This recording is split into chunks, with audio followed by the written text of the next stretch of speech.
और आइए अब आपको सीधे लिए चलते हैं झारखंड, जहां पर इस वक्त अमित शाह एक बीजेपी का संकल्प पत्र जारी करने के बाद संबोधित कर रहे हैं।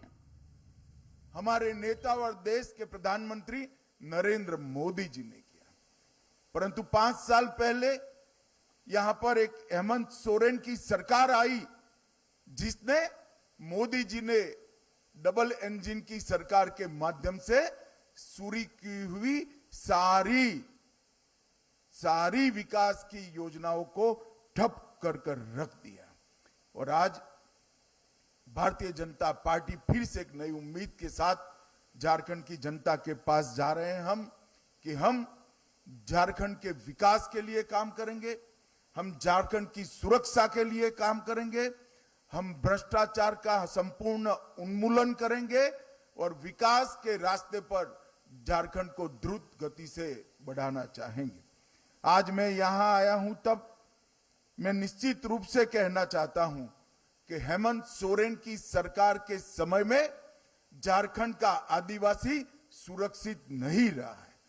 संथाल परगना में आदिवासियों की संख्या लगातार कम हो रही है। घुसपैठिए यहां आकर हमारी बेटियों के लुभाकर उनके साथ शादी कर रहे हैं और भूमि पर कब्जा कर रहे हैं। ये समस्या अगर समय रहते रोकी नहीं जाती तो ना झारखंड की संस्कृति बचेगी, ना झारखंड की रोजगारी बचेगी, ना झारखंड की भूमि बचेगी, ना बेटियां भी सुरक्षित होगी। इसलिए भारतीय जनता पार्टी माटी, रोटी और बेटी को सुरक्षित करने का एक नारा लेकर आगे बढ़ गई। हमने झारखंड की एक ऐतिहासिक विरासत जो भगवान बिरसा मुंडा ने शुरू की, देश की सुरक्षा की, इसको माटी, रोटी, बेटी के साथ आदिवासी सम्मान के साथ जोड़कर आगे बढ़ाने का फैसला किया है। 15 नवंबर को मोदी जी ने जनजातीय गौरव दिवस मनाने का हमेशा के लिए निर्णय किया और बिरसा मुंडा की 150वीं जयंती को पूरा देश आदिवासी गौरव वर्ष के रूप में मनाएगा। समाज के पिछड़े वर्ग को भी हमने सम्मानित करने का काम किया है। अब तक काका साहेब कालेलकर कमीशन मंडल आयोग कांग्रेस का इतिहास रहा है। कांग्रेस पिछड़ा वर्ग की विरोधी पार्टी रही है। इन्होंने कभी भी पिछड़ा वर्ग के आरक्षण के लिए कुछ नहीं किया, पिछड़ा वर्ग के सम्मान के लिए नहीं किया। मोदी जी ने पिछड़ा वर्ग को संवैधानिक सम्मान देने का काम पिछड़ा वर्ग आयोग को संवैधानिक मान्यता देकर करा।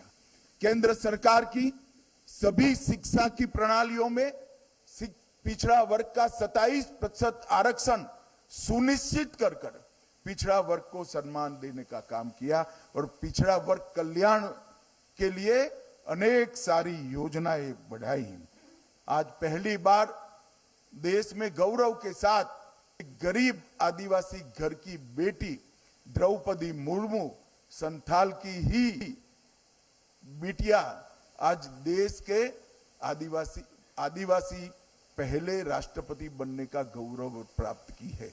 द्रौपदी जी झारखंड की ही राज्यपाल हुआ करती थी और पहली आदिवासी राष्ट्रपति बनने का उनको गौरव भी मिला है। मोदी सरकार ने झारखंड के विकास के लिए, सरकार चाहे किसी की भी रही हो, मोदी सरकार ने ढेर सारे काम किए हैं। अभी हेमंत जी का एक भाषण देखकर मुझे हंसी आती थी।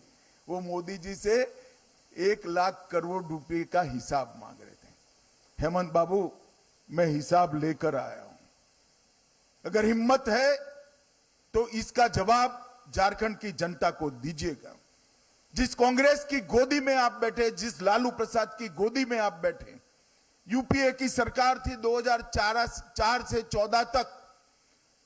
यूपीए सरकार ने डिवोल्यूशन फंड और ग्रांट इन एड के माध्यम से झारखंड को 10 साल में कितना रुपया दिया? आप आंकड़ा जारी करिए। मुझे मालूम है कि आप आंकड़ा जारी नहीं करोगे, इसलिए मैं ही कर देता हूं। 10 साल में झारखंड को सिर्फ 84,000 करोड़ रुपया देने का काम यूपीए सरकार ने 2004 से 14 के बीच में किया और मोदी जी ने 2014 के से 24 के बीच में 84,000 करोड़ के सामने 3,08,000 करोड़ रुपया मोदी जी ने देने का काम। तो बिरसा मुंडा की 150वीं जयंती पर बीजेपी की तरफ से संकल्प पत्र जारी किया गया आने वाले झारखंड विधानसभा चुनाव के मद्देनजर, जिसमें कई खास ऐलान किए गए हैं, खासतौर से आदिवासियों के लिए।